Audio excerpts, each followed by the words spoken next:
Etibarnamə ilə maşın almağın hansı riskləri var? Etibarnamə əsasında avtomobili alıb, bunun üçün pul ödəsəniz də qanuni olaraq həmin avtomobilin mülkiyyətçisinə çevrilmirsiniz.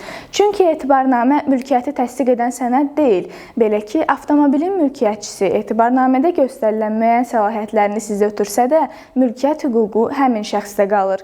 Siz sadəcə avtomobili idarə edə və yaxud mülkiyyətçinin adından bəzi əməliyyatlar apara bilirsiniz. Hətta etibarnamə ilə aldığınız avtomobilin üzərinə mülkiyyətçinin borclarına görə həbs qoyula, avtomobil hərraca çıxarıla bilər. Etibarnamə də istənilən vaxt ləğv olunar. Belə olan halda isə etibarnamə alan şəxs iddia ərizəsi ilə məhkəməyə müraciət edərək ödədiyi pulun geri qaytarılmasını tələb edə bilər. Hər sualın bir cavabı var. Sizi maraqlandıran sualların cavabını məhz bizdən öyrənin.